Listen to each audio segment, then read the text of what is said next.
House fam, what's happening? My name is Her Mix-a-Lot. We are here with Carolyn Byrne for today's Backstage Pass. Carolyn is an R&B extraordinaire. She's one of my favorite vocalists. You might recognize her from all of her just like I can prolific features with LP. Two of which are on the album Light Places, which came out a couple of weeks ago. LP is going to be joining us here in a bit. She is DJ Mag's Producer of the Year. And so she's busy doing her cover story, but she should be here shortly. Carolyn, hi. Thank you for being here. Thank you for having me. I'm so excited to be here. So excited. I'm excited to have you. I've been wanting to chat with you for a really long time. I remember LP sent me the demo that I think remind me of the demo that became the song that one of the songs on the album. She sent it Um, to me like 2 years ago. feels just like it. Feels just like it. Yes. And yeah, that's my favorite song. It's like It's my it was my favorite song immediately. She sent it to me all these years ago now. It feels like a different lifetime ago, right? I Like know it does. It pre-pandemic. really does. Um, Tell me your origin story. How did you get from that moment 3 years ago where you were blowing all of our minds in the group chat to like here featured on the album, sitting here chatting with me? Oh man. I've been a singer my whole life, been an artist. But I really it was a pandemic that was the first time in my life I had time. Yeah. And I used that time. I was like, if there's ever gonna be a time in my life where I have no excuse to like really hone into my craft, it's gonna be now. I feel like a lot of people have this story. Um, and so I used a stimulus check to buy a mic and a preamp, and I sought out like online communities for like songwriting and production. And I taught myself as much as I could in that time frame, and just leaned into it. I found LP through an online group. She was like doing a mentorship, and she sent me some tracks to write over, and feels just like it was one of them. The other song, Another Life, I wrote on piano with a friend, and then she built the track around that. That's the short version. But yeah, it's been a whirlwind for me too. And it's kind of crazy. So yeah. What does it feel like? Because I mean, the pandemic wasn't that long ago, right? No, But I it know. also, like I said, like lifetimes ago. What does it feel like to have started this thing, kind of like fingers crossed, like tits first, like I have to do this right now, and if I don't, I Yeah. never will, to be like living in the moment that you yourself created for you. It is crazy. I don't have the words. I ran out of words. I really have. I say this to LP all the time. I've run out of the words for thank you, for just saying how excited I am. Like it's to put in the work and to reap the rewards of getting serious about my craft and myself during the pandemic is just, I don't know. It's hard to wrap your head around. But yeah, I'm just so grateful. And yeah, I don't have the words. I really don't. It's the coolest thing ever. And it's been awesome too to meet LP at the stage she was at, and then see how she's grown at the same time, and like Rocket to have ship. her be the one to open the door for me. Um and and I've always been I've always been a big supporter of female empowerment and everything she stands for. So it's just been really cool to be on the ride with her. That's what I'm trying to say. Yeah, I feel So you. yeah. I feel you. Her and I have been friends for well over a decade now, so I totally feel that sentiment. Like to Yeah. be sort of like holding on to the tail of the rocket ship with her Yeah. is like it's a great honor. And look who just joined us. Hi guys, so sorry I was late. I was doing I'm the cover of DJ Bag in August, and turns out that the spread is 10 pages. Oh So my it's a God. 10-page interview, and I'm just like, how boring will that be for everybody to read? But it went way longer than I thought. But I also didn't realize it was 10 pages.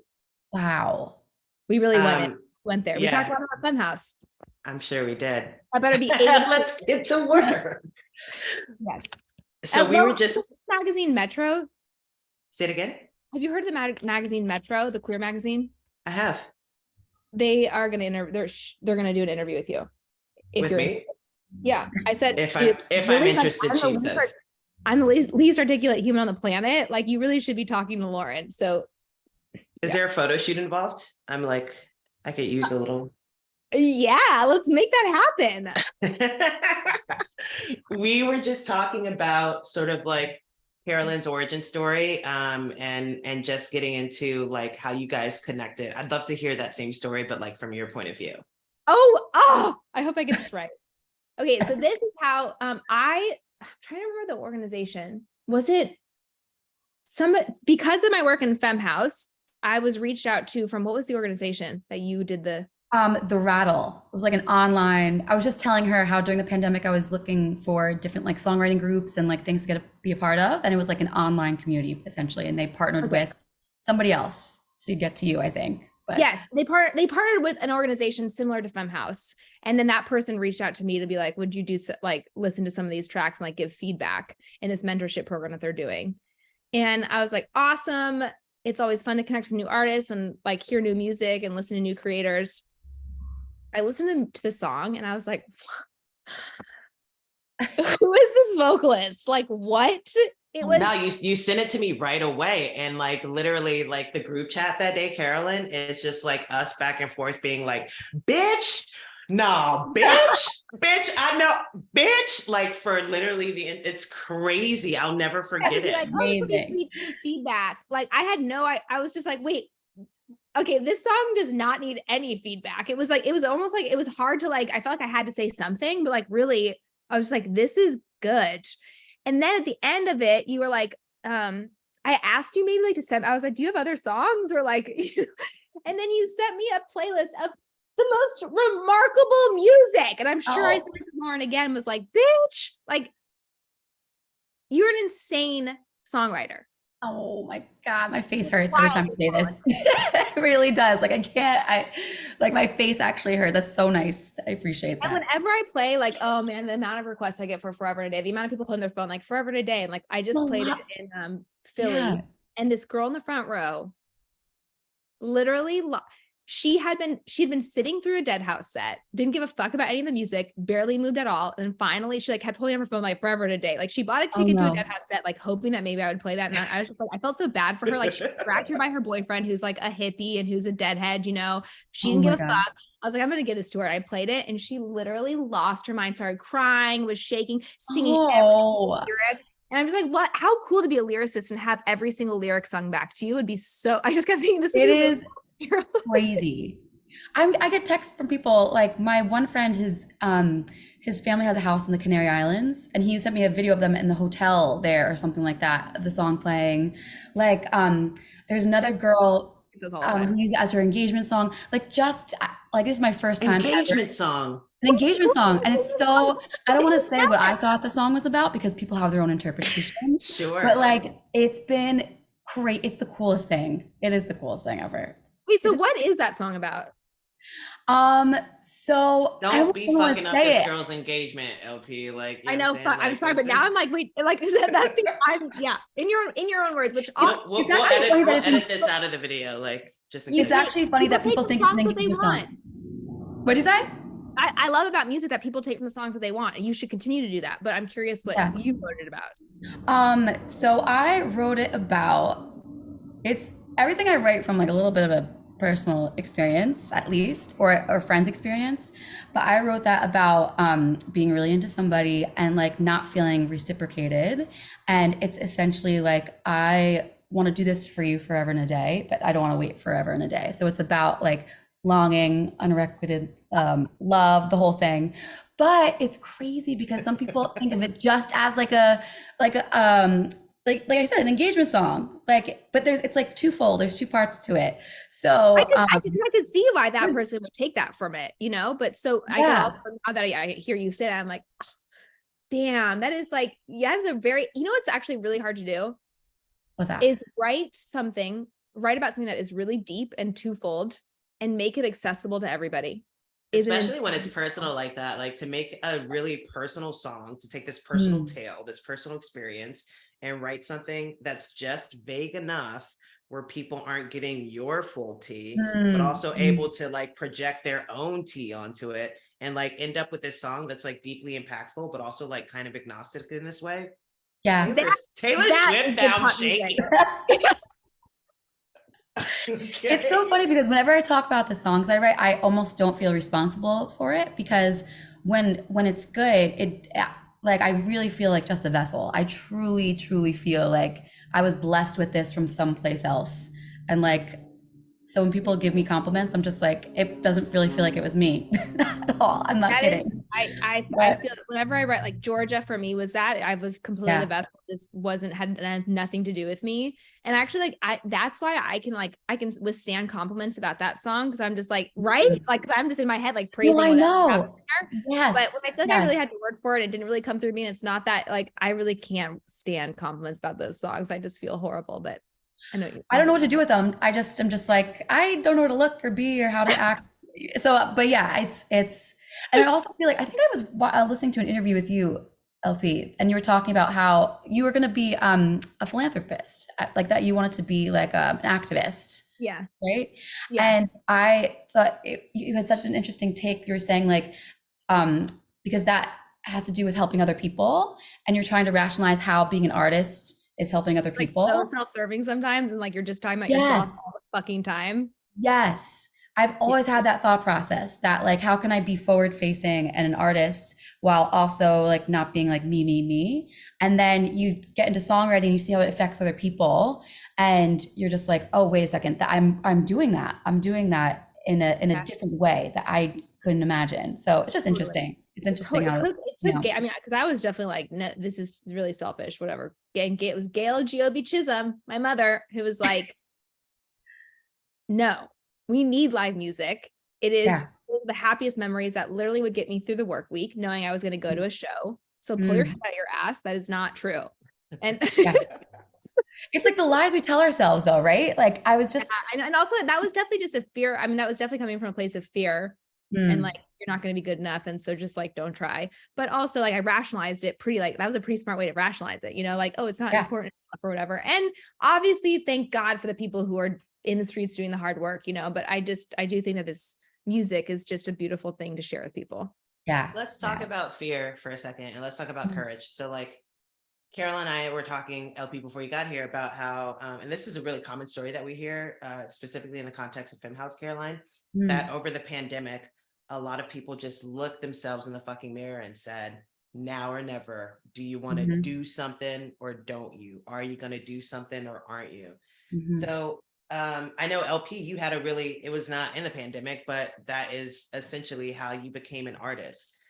For you too, sort of like at the same time, you're staring your own fears in the face. You're also like coming together and like probably seeing your fears reflected in one another, which probably felt very, very cozy and like set a nice little stage for, 3-4 years later, here we are. You guys are collaborating together, doing the most intimate thing that one can do with someone outside of like the thing. Yeah. More intimate than that at times. Like what thing? I'm kidding. Okay, girls, like let's everybody be a fucking lady, okay, guys? What's going on? So like this fear brought you together in a certain sense, and this courage sort of propelled you forward. Like, talk to me about that. What's that feel like on the other side? It feels good because everything worked out. But as far as I think everyone comes to that moment as an artist though. Have you guys read, this has to do with what we're talking about, have you guys read The War of Art by any chance? Yes. I haven't. Yes. You have? Okay. You haven't. It's amazing. It's like, I have it right next to me. It's like a small book and it's about resistance and basically all the things that we do to stop ourselves from pursuing our creative calling. And it has a lot to do with basically our brain will tell us every reason in the book why we shouldn't pursue this, like what we're just talking about before when we were saying like, oh, it's so self-involved and whatever. That's like a lie that we tell ourselves. And you're right, during the pandemic, everything in your brain is kind of saying all the reasons why you shouldn't do it. It feels triumphant to come out on the other side and have this music so well received. But I have to say, I feel like there's been plenty of times where I have also looked fear in the face artistically and it hasn't panned out, but then you have to keep on going and you have to brush yourself off and try again, you know?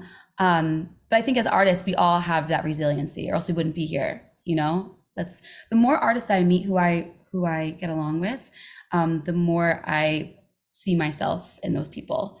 They're resilient, they're creative, they see the best in their future. And yeah, that was a long-winded roundabout answer, but yeah.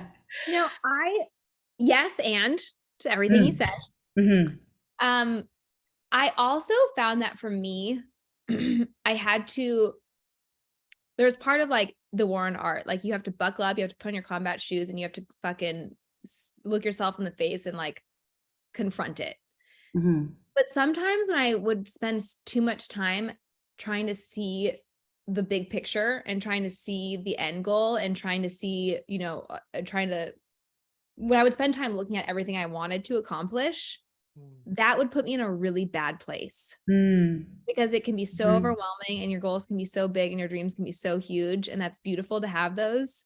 But what I had to start doing is actually doing the opposite. I had to start laying one good brick a day. I had to start being like, okay, all I can control today is that I'm going to sit down and make a song, and I have no idea what the outcome is. And actually, it's not even about the outcome. Like, it truly is not about the outcome. And I can tell you that for sure, because I've had every dream I've ever wanted come true in the last few years. And it doesn't necessarily make me happier in any way, shape, or form. Maybe the opposite. So like, it's not even about that end goal that you think that you have in your head. It's truly about that process. And if you're just laying the one good brick, the rest will take care of itself, but that's not even what you should be focusing on. At least for me, that's like, I know that my partner is very different in that, like that, like motivates him, but I found that it did not motivate me to try to like, look at the, you know, face the fears and do put on your combat boots and like try to build that mountain. Like, no, I had to not think about the mountain. And so that I would sit down and do the work. Right. Because it feel overwhelming. Yes. It feels so overwhelming.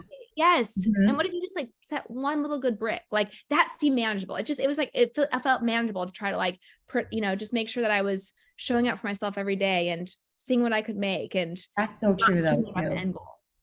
Yeah. That's so, so true.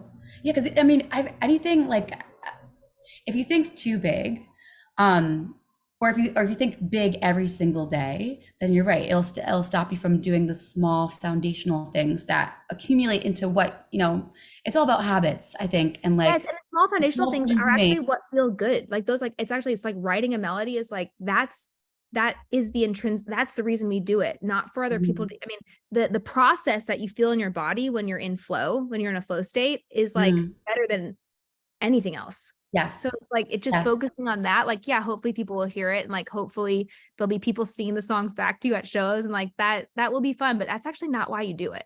Right. I think that sort of speaks to balance, right? And which is something that we as humans sort of, I think we naturally want it, right? But we don't, it's not our nature to practice it, right?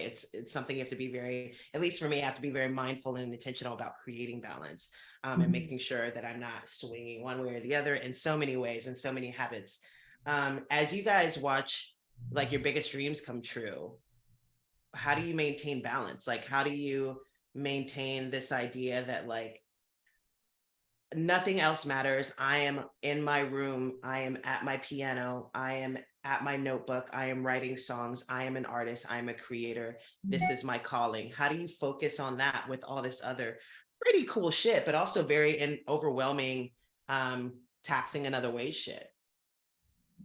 That's a good question.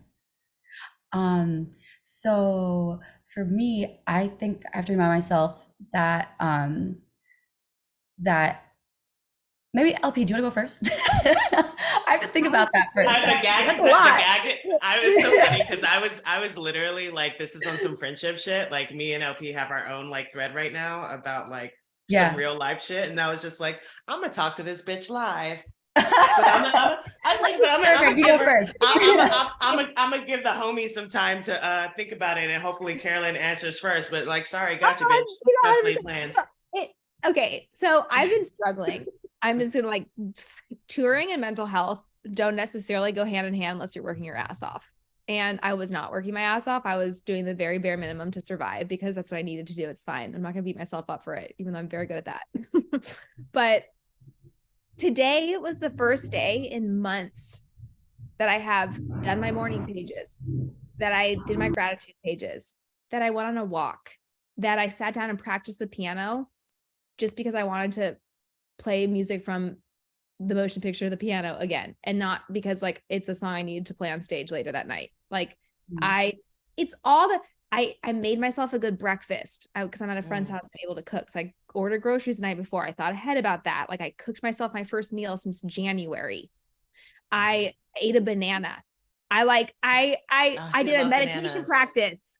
It's all these things that don't take that long that are pretty simple. And today is the first day in months that I have felt okay. That's crazy. I'm so interested to hear about what your life is like, LP, because I really am, like, I'm fascinated by people who tour like you. Like, thing is, like, I kind of had a moment of revelation is like, as a dance DJ, I had a moment of revelation this morning, probably because I was like doing my morning pages and my brain was activated before midnight. Okay, bands touring is hard no matter what, but like a band tours like in cycles. They'll like, they'll write an album, they'll go tour it, and then they'll go away and they'll write again, and then they'll go tour it, and they have these cycles. And as a DJ, you're like thrown in every continent, and I've been home 7 days this year. You could be on the road indefinitely. And I just had a moment of like, no, I'm going to be a dance artist and I'm going to model my touring after a band. I have to do it for my own mental health. I want to tour in cycles. Like I want to next year map out, okay, these are the key festivals I'm playing. I'm doing UK festivals this summer. Next summer will be US festivals. Like we'll know that. We route around these moments that you're going to do. And then the rest of the time, you fucking say no. So, and then I know it's a privilege to be able to even be in this spot. And part of me is just like an extreme person, all or nothing. And I just can't live like that anymore. I mean, you're a human being, right? And also, I'm going to shout out Lauren right now. Lauren has always been an example of, she has always, if she needs to rest, she will rest. She works her ass off and she does so much, but also she's going to have boundaries for herself because she knows that she can't show up for her daughter. She can't show up for FemHouse. She can't show up for the college courses that she's teaching if she doesn't do that for herself. She just like, it's not even like a decision. It's just like that's a must.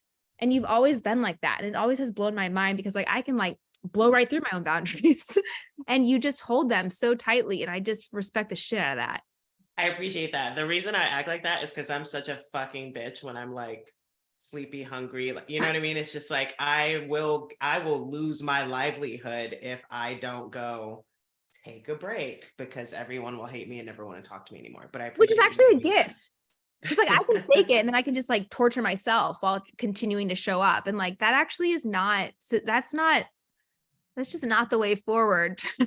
I think women tend to act like that too, right? Like we're actually socially conditioned to act like that. And I think part of the reason I'm so steadfast in my own boundaries is like, I watch my mom work herself into every fucking health problem that she's had since I was 18. Like, same with my dad. Yeah. And it's just like, I'm not me, girl. Like, sorry. It actually is a feminist move to be like, taking care of myself. Yeah, get somebody else to do it. You living like that is an example for me. Like, so whenever I feel bad about not saying no to something, it's like, actually, I'm showing somebody how to say no. Like, that's okay. I'm being a visual representation of that for them. We need more of that. I appreciate that. I appreciate you naming that. I'm going to take a little break because we're going to be wrapping up here in a second to remind everybody that's here with us. If you have a question, you should ask it in the Q&A box. Don't put it in the chat box. I don't even know where that girl is. Q&A box is all I can see. Auntie knows how to work one mechanism. So if it's not the Q&A box, I'm not going to see it. Q&A box. Q&A box. What was y'all's, should we have a piece of merch that just says Q&A box? I went to so many places. I thought, is that a label name? Is that a merch item? Is that like an Instagram handle? I went all of those places. What was y'all's favorite part of working together on this album? Especially being that you started working together so organically, just because you wanted to hear what the other had to say. What was it like to do it specifically in this context for what has turned out to be a massive fucking project, dare I say it, future Grammy nominated project? My goodness. That's too much. See, I'm like, okay, so what I'm actually going to answer this differently. This is actually what I want is, so we wrote all these songs remotely from each other. I've never actually gotten to be in the studio. Oh, wow. With Caroline. And I really, really, really want that. I want to like go and get studio in the forest because I just want to be in the forest always now, but like wherever it is. And I just like want to write music together so bad in person. Wouldn't that be so fun? Because we couldn't see each other. And then I started touring like an insane person, but it would just be so, we have to do that. We have to do that. We have to do that. In the name of Stem House, in the name of Crazy, we have to do that. Yeah. If you can make it work on Zoom, because I have my other collaborator who I've met with in person, when you do it in person, it's just like fireworks, crazy, like amazing. So we have to make that happen. Definitely. I'm calling now. Well, so, okay, in December, I'm just going to manifest this right now. Lo and I are writing an album. We're recreating our favorite dance anthems. Oh my God. And we're going to do it over Christmas time because we're making new Christmas traditions together. It's my favorite time of the year. And I feel like I'm going to block off the month of December. So maybe we focus on December and I come to you and we write music. I'm so in, or I'll come to you. You know what it's giving? I'm just going to throw this out here, LP, for context for everybody, for you, Caroline. So the most special, my favorite thing about Leah and her partner, Chad, is that wherever they've created home has become everyone's home. And I realize like now, missing this particular home that I'm about to tell a little story about is that it's just them. It's just how they act. Like they are home, right? So wherever they are, they create those vibes. But the last house that they lived in together in LA was in West Adams. We called it the Adobe. It was quite literally an Adobe, an historical landmark, a Los Angeles historical landmark. And it was like what I imagined, like the hippie, like without all the weird shit. Like the hippie like music compounds of like the 60s and 70s must have felt like, because you could walk, the doors were always open, the doors were always unlocked. As soon as you parked in front of the house, you could hear music of some sort, oftentimes more than one type of music coming from inside. And you could walk in and just like it smelled like juice and like cigarettes and like Chipotle, and just like somebody was in this room doing this thing, someone was in that room doing that thing, and everybody just flocked there to do creative things and fellowship and come together and just hang out.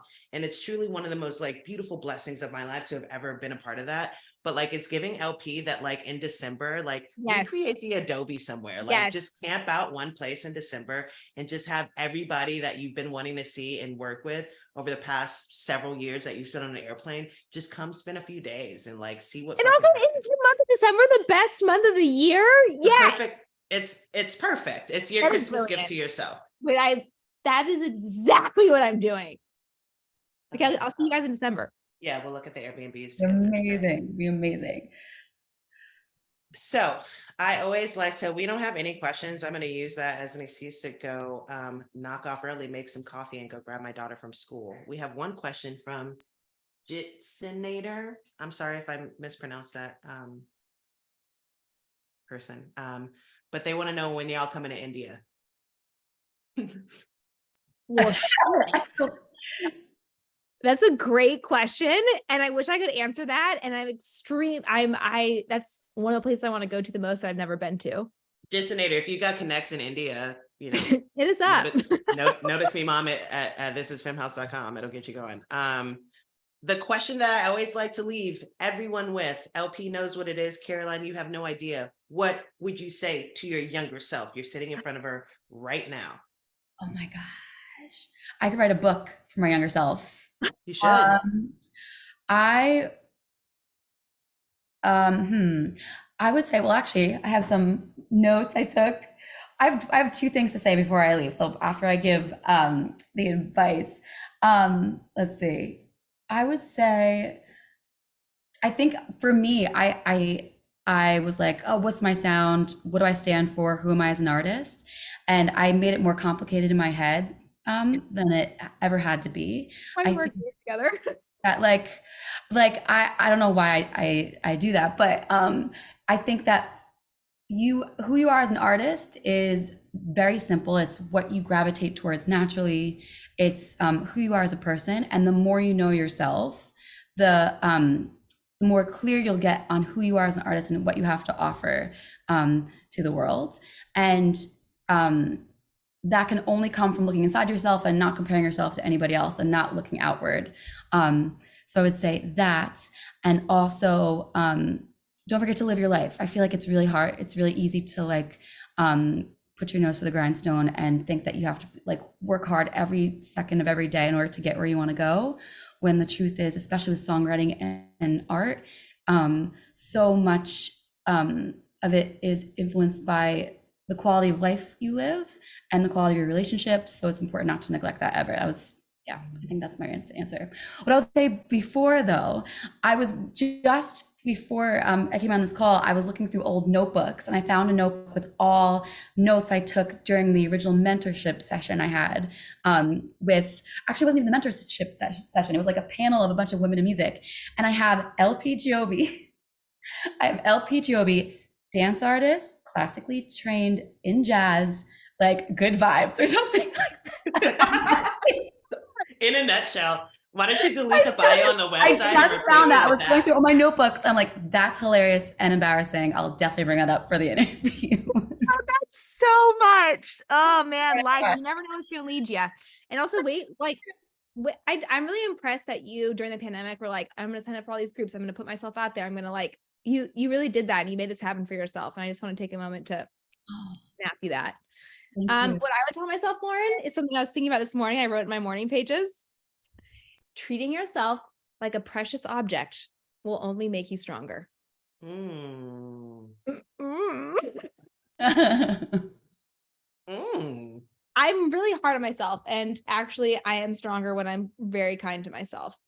And I wish I would have learned that 20 years ago. I feel you. I'm in my pretty princess era right now. So like literally, like if it's not making me feel warm, cozy, and like this.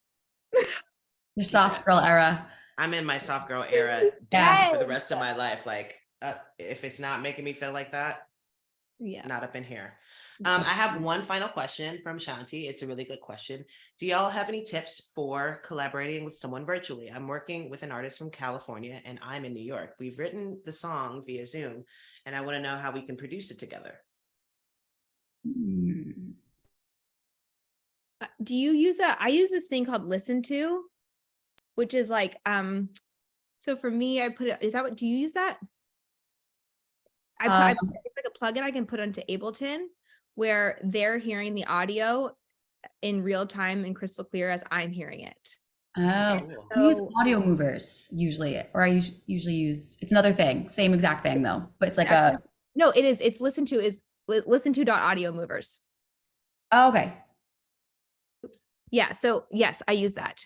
And it's just like really, really good. And then I don't know if you're both producers, but if you're both producers, you can, go back and forth in the session together, like listening and producing via your words and somebody engineering it. Or if one of you is focused on that, then, you would have to listen to coming out of your session into the writer's ear. Yeah, that's good advice. I think that's a good tip. But yeah, there's so many ways to do it virtually. I mean, that was like the beauty of the pandemic is learning how to do that. I don't know if we would have worked together, which is, well, thank goodness for that. Yeah. I think I've worked well over Zoom in different ways with different people. Like some people, they'll send it. It's really good for me to spend some time with the track, like in my dark closet and just sing over it. And there's other times where I'll use like audio movers and I'll send like a voice note. They'll plug that in as like a scratch vocal and it's worked well that way. But I think different people need different. Yeah, I totally. And for me, I like to have my own time with it and own space with it and then get virtually with somebody and finish it. But that's, just because like I sometimes feel like you have to like dance monkey if you're like in front of people and that can make me more anxious. But I think it's just like, so I would talk to your collaborator about how they work best and then do that way. That's a good point. That was some like production shit that they were talking about that I don't know, like that's not my bag, but talk to your collaborator and see how they work best should be the foundation of however you move forward. One last question, and I'm dead ass serious when I say last question from Kinney. Caroline, how much time do you think you need to create your own album? I only let this in, Kenny, because I And want to give dance. yourself that much time and fucking do it. That's a good question, Kenny. Probably, I probably can't give it a time, but You're writing it every single day. I'm writing every single day. I'm never not looking for inspiration for an album and never not working on it. So I feel like, I mean, LP, do you feel the same way? Like you kind of know when you know kind of thing, or do you put time limits for yourself? No, I'm constantly writing. I have no idea where most of it will go. And then, all of a sudden you have an album. It tells you kind of. Yeah. It's kind of Yeah. And I also think you mentioned this earlier. I'm actually so jealous of singers and songwriters because part of your job is to live your life. Like you do have that is actually you're writing the lyrics and the like you have to live in order to do that. As a producer, I could just trap myself in a basement and just produce. It's like a different skill set, Yeah. I've always been so jealous of songwriters because like you have to go live your life. Yeah, And it's an I feel like excuse. when I live my life, I'm not being productive. And I I'll tell you know, what. no, it's a stupid way to think about it, but No, As a fan- I'm the same way. I'm sipping the same Kool-Aid. Whatever you have, I have too, LP. I'm not kidding. I'm not kidding. I have to remind myself all the time to chill out. Like, it's crazy. I'll tell you guys what, as a fan, right? Like as just like a consumer of both of y'all's music, as both of y'all as artists, you can really hear the difference. Like, and I'm not gonna like name names, that'd be fucking rude, but like the week before your album came out, LP, a bunch of like very high profile albums came out and they were very, very good, very technical, very produced. And you could hear all the like do do do do do, right? But like this for me was missing on like second listen. And my favorite thing about your album is that there's both. Like you can hear the proficiency, but you can also hear the living. You can hear how you were like Georgia. I feel like that's the only song I've lived. Yeah. Like, yeah, like knowing you, like just like knowing, like, like all the emotion and frustration of just like being like everything that you've gone through over the past couple of years, like being on an airplane, not seeing your friends, not seeing your partner, not seeing your family, like all that stuff, but also like dreaming about like creativity at night when you finally do fall asleep because you spend your days being very little creative at all, right? Because you're on an interview, you're on a photo shoot, you're whatever, like you can hear and feel that in Georgia. And like the living is as important, I think, for a producer too, because like anybody can learn how to work a computer, anybody can learn how to work a machine, but like you gotta like there's a component of this that is necessary. The soul in it. I love that. Well, top to bottom, yeah. I do you feel like you had to fight for this kind of album because you can hear from top to bottom, like you just said, you can hear the heart and soul in it. And I think that when you're blowing up, it could be really easy to make the same stuff that everyone else is making because you want hits. But truly, from top to bottom, you could hear your heart and your soul in it. And I feel like that's so rare. Like, I'm not just saying that. Like, I mean that. Some really good collaborators. You really did push me to be better and like write better songs around the songs you wrote, write better tracks around the songs you wrote. So I feel the same way about you though. Like the tracks, like feels just like it.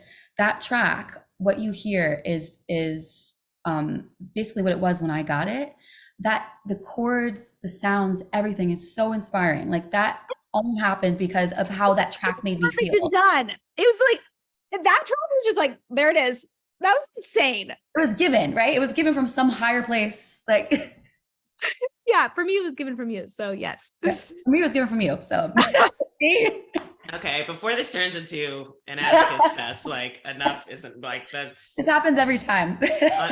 Auntie, gonna wrap it up here. I'm really grateful to have shared space with both of you. I'm really grateful to have witnessed like the growth of your friendship and the growth of your collaboratorship. I know that this is just the tip of the iceberg. I personally cannot wait to be on hallucinogens in the forest with you in a studio, just celebrating Christmas. Yeah, you are insane. Way.